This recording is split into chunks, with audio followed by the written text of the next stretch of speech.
Bismillahirrahmanirrahim. Assalamualaikum warahmatullahi wabarakatuh. Alhamdulillah rabbil alamin. Wa bihi nasta'inu ala umur dunya waddin. Wassalatu wassalamu ala sayyidina wa habibina wa syafi'ina wa nuri qulubina Muhammadin habibi rabbil alamin wa imami guri muhajjalin wa ala alihi wa sahbihi ajmain. Subhanaka la ilma lana illa ma 'allamtana innaka anta alimul hakim.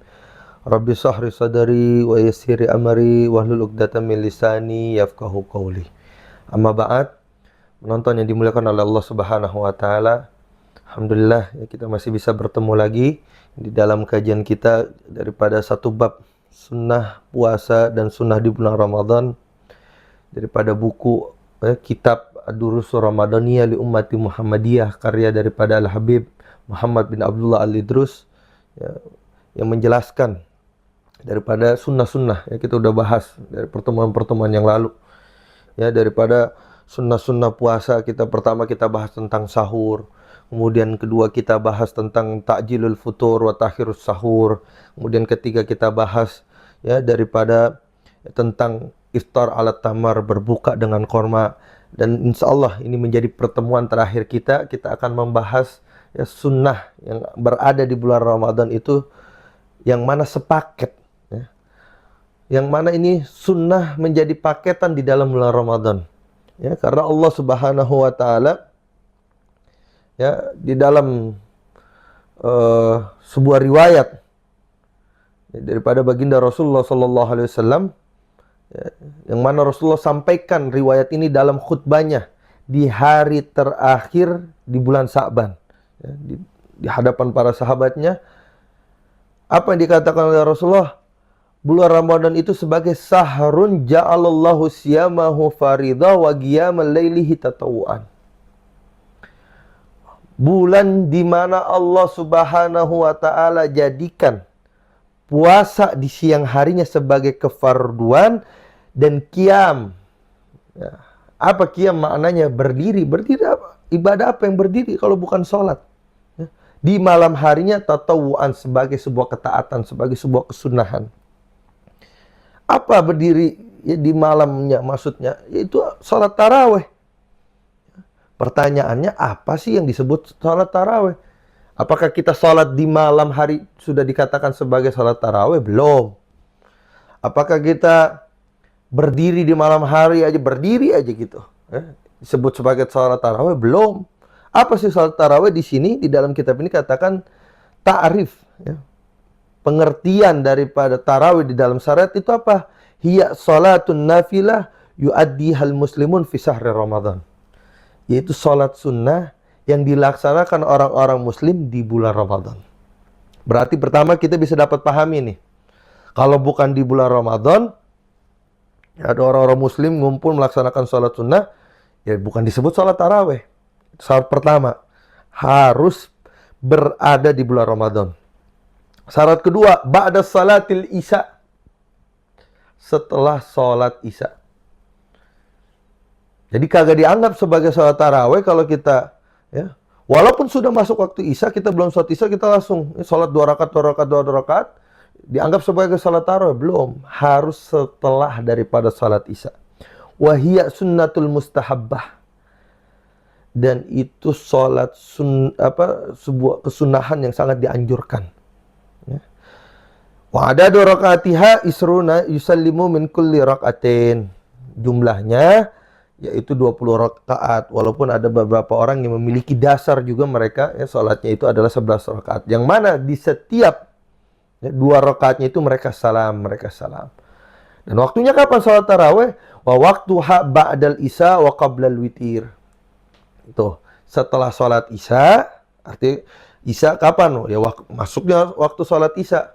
Ya, salat isya baru sebelum ya dilaksanakannya itu sebelum salat witir. Artinya selama masih waktu isya itu kapan ya? Ketika masuk waktu isya sampai kapan? Sampai terbitnya fajar. Waktu subuh. Ya.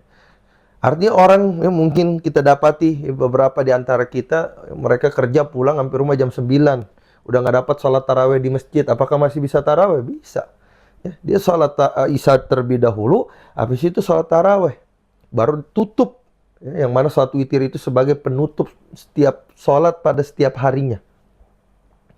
Maka dari itu, ya, artinya waktunya panjang. Kita bisa laksanakan jam 9, atau pulang mungkin masih capek, istirahat terlebih dahulu jam 12 malam atau jam 1 malam kita bangun. Ya, kita sholat isya kemudian lanjut dengan tarawih. Apakah boleh? Boleh. Dan kenapa dinamain tarawih? Apa sih makna tarawih dalam bahasa Arab? Itu istirahat. Kenapa? Karena setiap 2 rakaat istirahat, 2 rakaat istirahat, maka disebutnya tarawih. Yang mana makna tarawih secara ya, lughah itu adalah istirahat. Yang mana ya, dalil daripada salat tarawih ini ya, kita dapati daripada sebuah riwayat yang begitu panjang daripada Siti Aisyah yang menceritakan bahwasanya Rasulullah itu pada suatu malam di tengah malam daripada bulan Ramadan, Rasulullah sholat di masjid, keluar Rasulullah, nggak di rumah. Rasulullah berangkat ke masjid untuk sholat. Ketika Rasulullah SAW sholat, ya ada beberapa sahabat yang mungkin berada di masjid tersebut ngelihat Rasulullah ikut sholat. Beres itu, ya, besok pagi ini sahabat-sahabat ini cerita sama sahabat-sahabat yang lain. Tadi malam saya sholat sama Rasulullah. Ya, sehingga pada hari kedua, ngumpulnya makin banyak lagi. Kejadian sama juga, sahabat lagi ya, ceritain ke yang lain. Sampai hari ketiga. Ketika sampai hari keempat, karena saling cerita satu sama lain, ya, pada malam yang keempat, ajazal masjid an ahli. Ya, penuh, nggak muat. Ya, Masjid Nabawi udah kagak muat. Falam yakhruj ilaihim Rasulullah sallallahu alaihi wa alihi wasallam. Dan anehnya ketika malam keempat Rasulullah nggak keluar. Malam pertama Rasulullah keluar sholat rame-rame, kedua makin rame Rasulullah juga ngimamin, ketiga juga ya makin rame Rasulullah juga ngimamin. Tapi ke malam keempat ketika Masjid Nabawi udah kagak muat, Rasulullah nggak keluar. Dan orang-orang saat itu sedang berkumpul, mereka ya mengucapkan as-salah, as-salah. Mungkin orang pernah ya ke Madinah, dia tahu ya bagaimana dekatnya rumah Rasulullah dengan Masjid Nabawi. Ya. Masjid Nabawi itu kita apa namanya sebatas tempat yang kita kenal sebagai Raudhah, ya. Taman daripada tamannya surga. Ya. Yang situ ada mimbarnya Rasulullah SAW, itu Masjid Nabawi. Lalu di mana tempat magam daripada Rasulullah SAW itu adalah rumah yang arti jaraknya begitu dekat. Jadi sahabat pada as-salah, as-salah manggil Rasulullah. Falam yakhruj ilaihim Rasulullah sallallahu alaihi wasallam, dan Rasulullah nggak keluar, udah dipanggil-panggil. Hatta kharaja li salatil fajar, falamma qadal fajar aqbala 'alan nas summa tasahhada faqal amma ba'd fa innahu lam yakhaf alayya sa'nukum walakinni khasaitu an tafruda 'alaikum fa ta'jizu anha. Rasulullah nggak keluar malam keempat. Sampai kapan? Sampai waktu subuh. Waktu subuh Rasulullah baru keluar. Ketika beres selesai sholat subuh, Rasulullah sampaikan di depan para sahabat, saya kagak takut kepada diri saya. Saya nggak takut pada diri saya. Yang saya takut adalah urusan kalian. Kenapa? Ya, kalau saya melaksanakan ini terus menerus, ya, takut ini menjadi wajib buat kalian. Kepada para sahabat Rasulullah sampaikan ini. Ya. Dan ketika menjadi wajib buat kalian, dan kalian akan nggak mampu. Kalian akan terbebani, kalian akan merasa berat. Jadi sejati sholat tarawih ini ya, bisa menjadi wajib.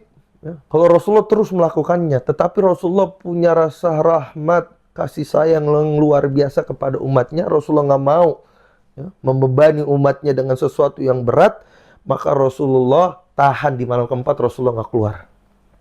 Ini dalil bahwasanya Rasulullah keluar untuk melaksanakan sholat ya, daripada sholat tarawih. Yang mana ini riwayat hadis begitu banyak ini diriwayatkan di dalam Rawahul Bukhari wal Muslim. Dua kitab hadis yang sangat luar biasa ya, daripada Imam Bukhari dan Imam Muslim. Bulan Ramadan bulannya ibadah. Sering kita dengar qasidah-qasidah, marhaban ya sahrul Ramadan, selamat datang wahai bulan Ramadan. Marhaban sahrul ibadah, selamat datang bulan ibadah. Ya. Jadi kita jangan sibuk dengan perdebatan 23kah, 11kah. Pertanyaannya bagi kita isi apa nih bulan Ramadan ini? Kalau ibaratkan sebuah gelas. Jangan kita kosong saja. Ya. Dari sebelum bulan Ramadan gelas itu kosong, selepas daripada bulan Ramadan gelas itu tetap kosong. Tapi harus kita isi dengan ibadah-ibadah. Bisa kita isi dengan daripada tilawatul Quran, kita baca Quran, kita khatamin Quran, kita bisa dengan memperbanyak daripada sedekah kita bisa dengan ngaji, kita bisa dengan sholat sunnah kita, bisa dengan qiyamul lail kita. Artinya banyak cara. Intinya bulan Ramadan ibadah. Cukup. 11 bulan yang lalu sibuk kita dengan dunia. Kalau saya boleh analogikan, bagaimana kita sebagai seorang kepala keluarga, bagi seorang suami, dia kerja dari hari Senin sampai hari Jumat sibuk. Dia kasih kesempatan waktu Sabtu Minggu untuk libur bersama keluarga, anak istrinya. Karena dia tahu betapa penting anak-anak dan istrinya untuk butuh daripada kehadiran daripada orang tuanya, daripada seorang suaminya, ayahnya. Itu kalau urusannya keluarga. Kita ini sebagai hamba Allah, 11 bulan penuh kita telah sibuk dengan urusan dunia kita. Masa iya kagak bisa siapin 1 bulan aja fokus kita beribadah kepada Allah Subhanahu wa taala. Fokus untuk kita mendekatkan diri kepada Allah Subhanahu wa taala. Terlebih lagi Allah dengan rahmatnya, dengan belas kasih sayangnya, bukan melihat kita karena melihat baginda Nabi besar Muhammad sallallahu alaihi wasallam. Dia ciptain 1 bulan khusus yang kita kenal dengan bulan Ramadan, bulan maghfirah, bulan pengampunan, bulan bebas daripada api neraka. Yang mana orang kalau benar-benar di bulan Ramadan, dia akan ketemu bulan Syawal itu seperti seorang anak yang baru dilahirkan daripada ibunya, bersih daripada dosa-dosa, bersih daripada kesalahan-kesalahan. Maka dari itu, saya menganjurkan kepada diri saya sendiri dan kepada para penonton semuanya, jamaah Majelis Ta'lim An-Nur, sama-sama kita gunakan sebaik-baiknya bulan Ramadan kita saat ini. Belum tentu siapa yang berani jamin bulan Ramadan akan datang kita akan bertemu lagi.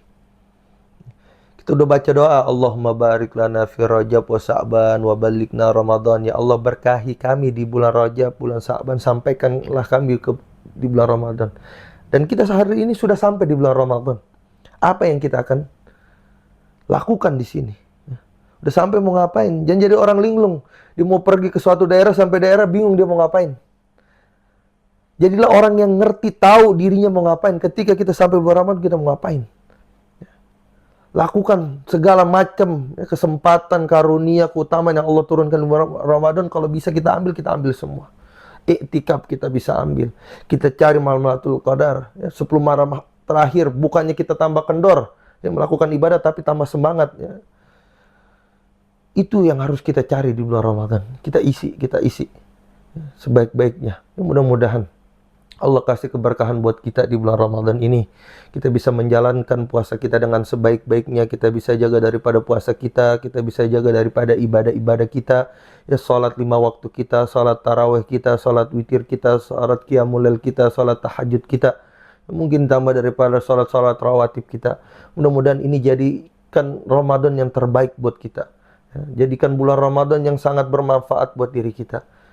Dan satu doa, satu harapan, mudah-mudahan kita semua dijadikan oleh Allah Subhanahu wa taala orang yang mendapatkan malam Lailatul Qadar. Malam yang lebih baik daripada 1000 bulan. Kita tiap tahun bisa ketemu Ramadan, tapi belum tentu setiap tahun kita dapat malam Lailatul Qadar. Maka dari itu, pergunakan Ramadan sebaik-baiknya. Tinggalkan urusan-urusan duniawi kita, fokus urusan kita hanya kepada Ramadan, urusan kita hanya kepada Allah Subhanahu wa taala, mendekatkan diri kita kepada Allah. Mudah-mudahan selama daripada pengajian kita di dalam kitab Durusun Ramadhaniyah ini, selama bulan Ramadan ini, dalam beberapa pertemuan ini, mudah-mudahan keberkahan buat kita semuanya, ada manfaat buat kita semuanya, dan kita jadikan oleh Allah Subhanahu wa taala orang yang bisa mengamalkan ilmunya. Udah belajar kita, dan ini hanya satu bab, masih bab-bab yang lain. Artinya manfaat luar biasa. Teknologi makin baik, kita bisa belajar di mana saja. Intinya daripada kita mempelajari sebuah ilmu, kita tahu ilmu itu kita diambil dari siapa, kemudian bagaimana cara kita mengamalkannya. Ketika kita tahu dapat ilmu sumbernya jelas, dan kita mengamalkannya, insya Allah manfaat daripada ilmu kita. Ini yang saya bisa sampaikan, ya. Mohon maaf atas segala macam, ya, atas hal yang saya sampaikan. Kalau ada kekurangan di sana sini, kurang lebihnya mohon maaf. Hadanallahu wa iyyakum ajmain. Assalamualaikum warahmatullahi wabarakatuh.